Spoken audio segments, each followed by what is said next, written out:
ये है दिल्ली दर्पण।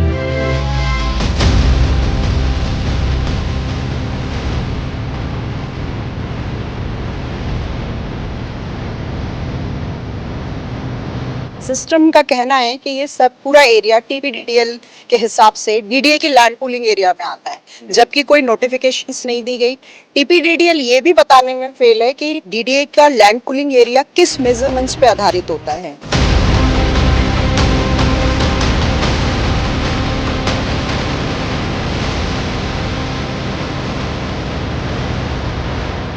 कहीं कहीं लोगों को कनेक्शन के लिए टीपीडीडीएल तरसा रहा है, तो कहीं कहीं इतना ज़्यादा मेहरबान होता है, इतनी ज़्यादा मशक्क़त करता है। उसका ये उदाहरण ये बिल्डिंग है। बिल्डिंग में देखिए आप, इसके साथ साथ ये जो तारें जा रही हैं, वो तारें देखिए किस तरह से बांस की बल्लियों का सहारा लेकर के और दूर तक कितनी दूर से ये तार लाई गई है।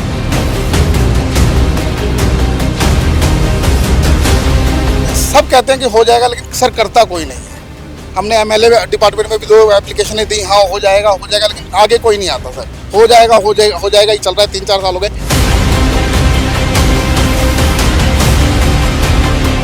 करप्शन ऐसा है कि आप ये समझ सकते हैं कि वो अपनी मनमर्जी से चल रहा है, कोई स्टैंडर्ड रूल नहीं है। वो सिर्फ और सिर्फ आम लोगों को परेशान करते हैं कि इस तरीके से उगाही हो सकती है। इंजीनियर्स आते हैं, वो खुला पैसा मांगते हैं।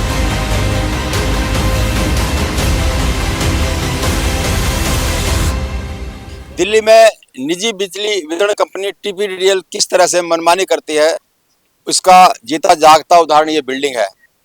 यहाँ बहुत से लोग हैं जो मीटर के लिए अप्लाई कर रहे हैं, लेकिन उन्हें मीटर नहीं मिल रहा है। लेकिन इस बिल्डिंग को, इस पे 3-3 मीटर लगे हुए हैं। और बड़ी हैरानी की बात है, जो ग्राउंड टीपीडीडीएल बताती है, वो ये कह करके इनकार कर रही है कि ये लैंड पूलिंग एरिया में आता है, इस पर कनेक्शन नहीं लग सकता। तो बड़ी हैरानी की बात मैं दिखाना चाहूँगा, ये जो बिल्डिंग है ये लैंड पूलिंग एरिया में नहीं आती। और ये जो बिल्डिंग है सब की सब, ये एज पर जो टीपीडीडीएल का जो कहना है, ये सब लैंड पूलिंग एरिया में आते हैं। ये लोग कब से बिजली के कनेक्शन के लिए लगातार प्रयास कर रहे हैं, लेकिन इन्हें कनेक्शन नहीं मिल रहा है। तो जो टीपीडीडीएल की जो मनमानी का जो बहुत नायाब जो मामला है, वो मैं लेकर के आया हूँ। बहुत से लोग हमें इसमें शिकायत कर रहे हैं कि जो टीपीडीडीएल है वो उन्हें मीटर कनेक्शन नहीं दे रहा। जरा सी बात, अगर नाम परिवर्तन भी कराना हो तो बहुत सारे ऑब्जेक्शंस लगाए जाते हैं, कई बार रिजेक्ट हो जाता है। तो ऐसा ही मामला यहाँ की जो वकील है, इन जो उपभोक्ता हैं संभावित, अभी तो क्योंकि बने नहीं है, कनेक्शन इनको दिया नहीं है, लेकिन किस कदर पार्शलिटी करती है टीपीडीडीएल, ये इस पर हम बात करते हैं। श्वेता, कि क्या मामला है ये, और सचमुच में इतनी ज़्यादा अंधेरगर्दी? बिल्कुल अंधेरगर्दी नहीं है, या आप ये सिस्टम का एक नमूना देख सकते हैं कि सिस्टम कैसे काम करता है। सिस्टम का कहना है कि ये सब पूरा एरिया टीपीडीडीएल के हिसाब से डीडीए की लैंड पूलिंग एरिया में आता है, जबकि कोई नोटिफिकेशंस नहीं दी गई। टीपीडीडीएल ये भी बताने में फेल है कि डीडीए का लैंड पूलिंग एरिया किस मेजरमेंट्स पे आधारित होता है। यहाँ इन्होंने बाइफिकेशंस क्या किए हैं कि कुछ लोगों को अपनी मन मर्जी चूज एंड पिक पॉलिसीज को किया जाता है। मुझे किसी को कनेक्शन देना है, टीपीडीडीएल बिना इस चीज की परवाह किए कि वो एरिया मेजरमेंट्स किस में आते हैं, वो उसकी जरूरी चीजों को, जरूरी मूलभूत आवश्यकताओं को पूरा करते हैं नहीं करते हैं। बिजली जैसी मूलभूत चीज भी वो इस चीज पर देते हैं कि पेइंग कैपेसिटी क्या है। पेइंग कैपेसिटी जानने के लिए अगर किसी की मनमानी तरीके से जो उनकी डिमांड्स है, अगर वो देने की नहीं है उपभोक्ता की कैपेसिटी, तो वो उस कनेक्शन को बिना मर्जी के रीजंस के, मैं आपको बताना चाहूंगी कि इस एरिया में लगभग 40 घर है, 35-40 घर हैं। इन 40 घरों में जो भी रिजेक्शन चीजें रीजंस बताए गए हैं, वो सभी रीजंस अलग अलग हैं। अगर मुझे एक किसी को रिजेक्ट करना है, सपोज अगर ये घर है, इस घर में बिजली नहीं लग सकती, दूसरे घरों में बिजली नहीं लग सकती, तो सबका जो रीजन होना चाहिए, जो कारण होना चाहिए, वो एक होना चाहिए। सपोज अगर इन सब में डीडीए लैंड पूलिंग है, तो वो सब में लैंड पूलिंग होना चाहिए। किसी में कहा गया है कि ये कमर्शियल फॉर्मेलिटीज को पूरा नहीं करते, किसी में कहा गया है कि फर्दर डॉक्यूमेंटेशन और वेरिफिकेशन के लिए आप टीपीडीडीएल ऑफिस आइए। टीपीडीडीएल में सारी चीजें जब ऑनलाइन बेस पे अवेलेबल है, तो उपभोक्ता को जो बहुत पढ़ा लिखा नहीं है, ये आम लोग हैं जो 20, 30, 40, 50 गज जमीन बहुत मुश्किल से लेकर, क्योंकि हमारे यहाँ रेजिडेंशियल पॉलिसीज किस हिसाब से है, आवंटन कैसे होता है, सभी को पता है। तो इसमें जो इन्होंने अपने लिए घर बनाया है, उस घर में बिजली जैसी मूलभूत आवश्यकता के लिए भी इनको 2-4 लाख रुपए इकट्ठे करने पड़ते हैं।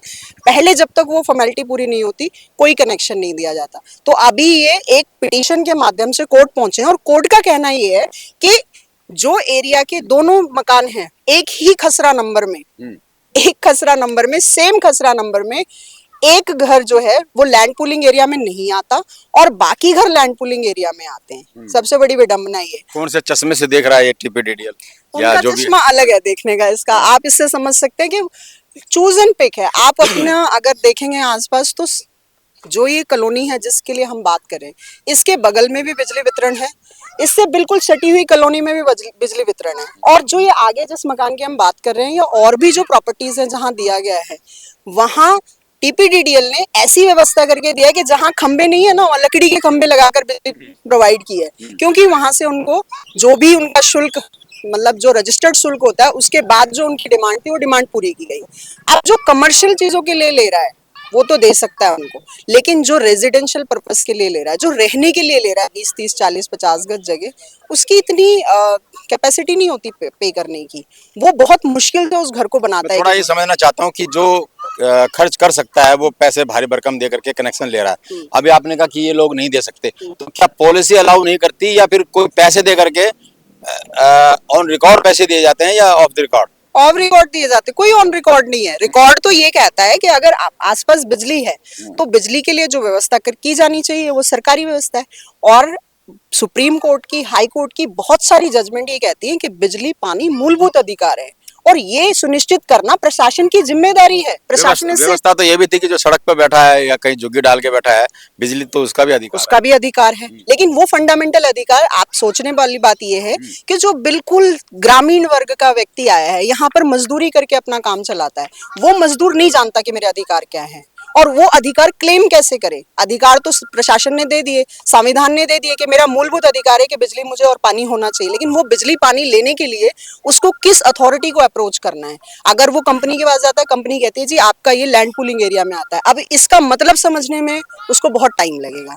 मैंने देखा कि टीपीडीडीएल के बहुत सारे आपके क्लाइंट रहे हैं, सचमुच में मनमानियां बहुत ज्यादा बढ़ गई इन दिनों में। कुछ सर मनमानियां, करप्शन बढ़ गया है? करप्शन ऐसा है कि आप ये समझ सकते हैं कि वो अपनी मनमर्जी से चल रहा है, कोई स्टैंडर्ड रूल नहीं है।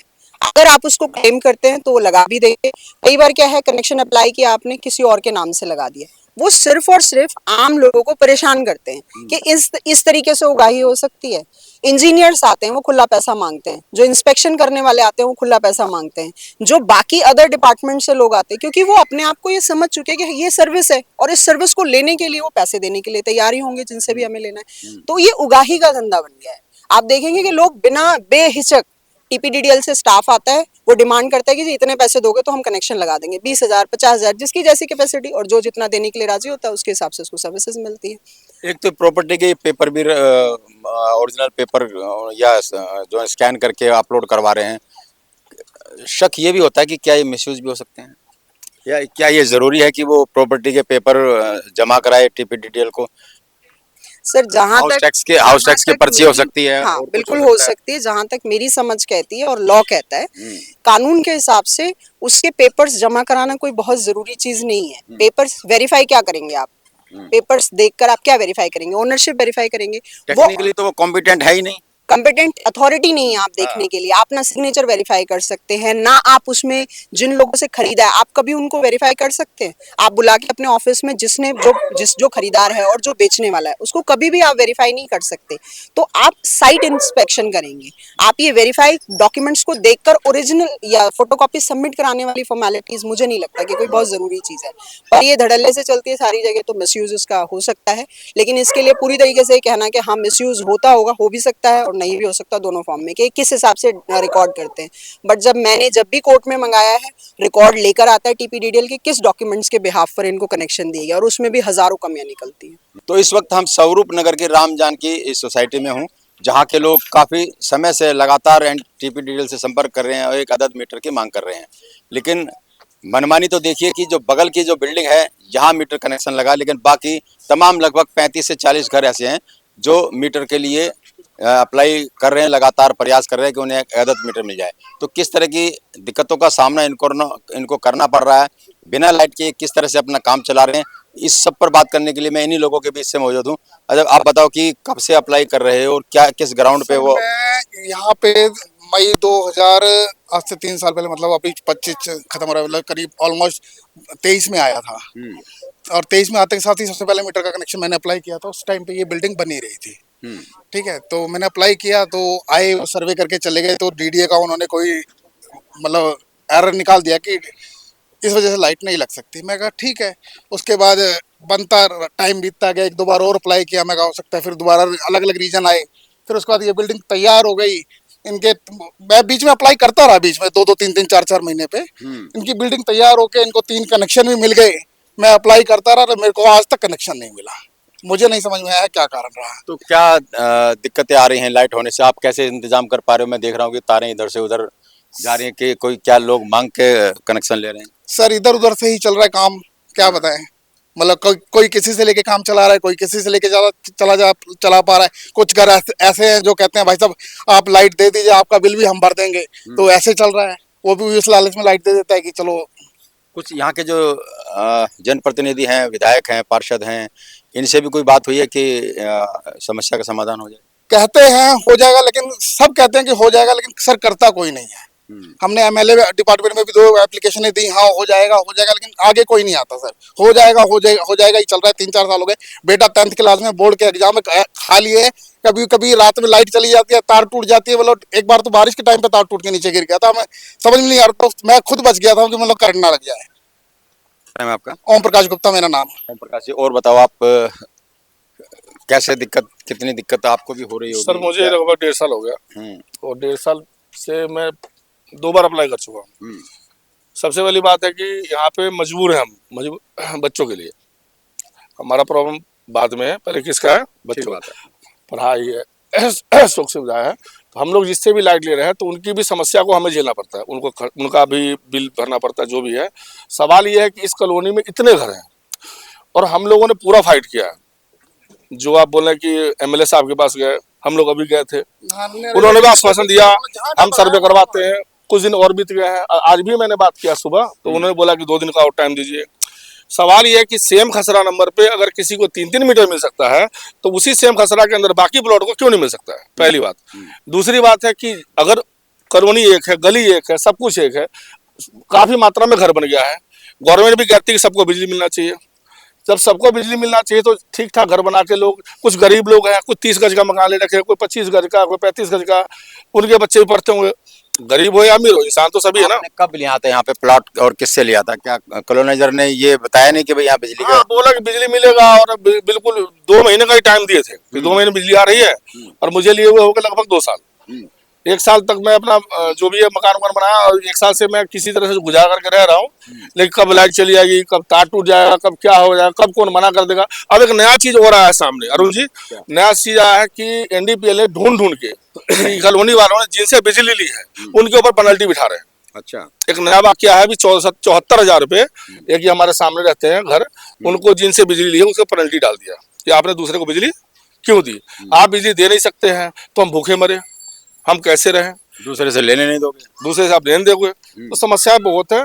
तीसरी बात यह है कि यहाँ के लोगों ने मेरे ख्याल से बहुत कोशिश की है, ना जाने किसी ने 2 बार 4 बार, किसी ने 5 बार अप्लाई किया है, सस्पेंड करते हैं किसी न किसी रीजन को डाल करके सस्पेंड। सवाल ये, सबसे बड़ा मुद्दा ये है कि अगर इतने ही हमारी कॉलोनी का अगर वो है डीडी लैंड में आता है, ये आता है, तो इस बिल्डिंग में एक सिंगल बिल्डिंग के अंदर 3 कनेक्शन मिल सकता है, पर एक सिंगल घर के अंदर एक सिंगल कनेक्शन क्यों नहीं मिल सकता? अब हम लोग जाए तो जाए कहाँ? पर सर अगर बिजली नहीं है तो पानी कहाँ से आएगा?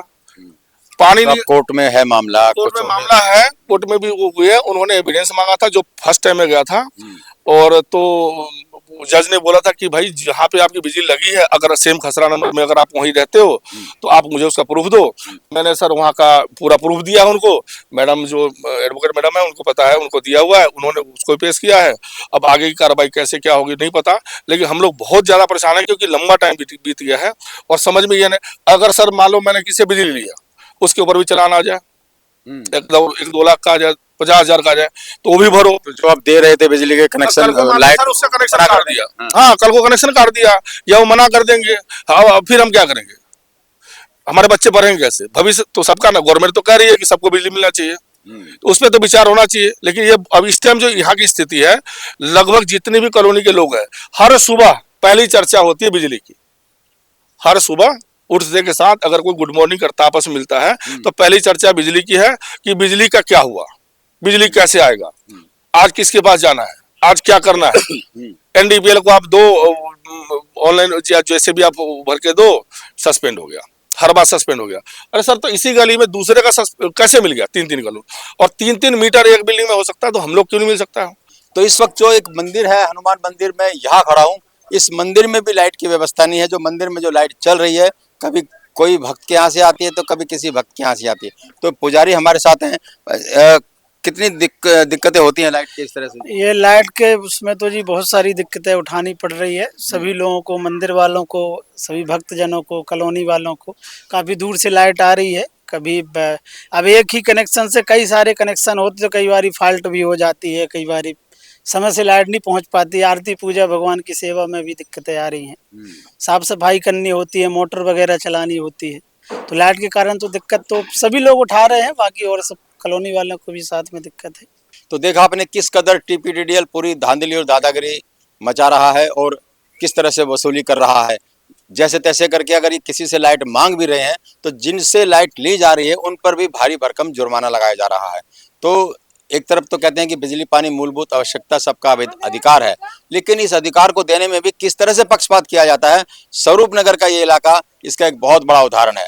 तो टीपीडीडीएल के अधिकारी जो सुन रहे हो वो इस पर ध्यान दें कि किस तरह से उसके जो निचले स्तर के जो अधिकारी हैं किस तरह से बहाने बना के अलग अलग तरीके से वसूली कर रहे हैं, पैसे के आगे अपनी आंखें बंद कर रहे हैं। किसी को बिजली दे रहे हैं तो किसी को बिजली नहीं दे रहे हैं। राजेंद्र स्वामी, दिल्ली दर्पण टीवी। लेटेस्ट खबरों के लिए सब्सक्राइब करें हमारा YouTube चैनल या फिर लॉग ऑन करें www.delhidarpantv.com। खबरों की कवरेज और विज्ञापनों के लिए संपर्क करें।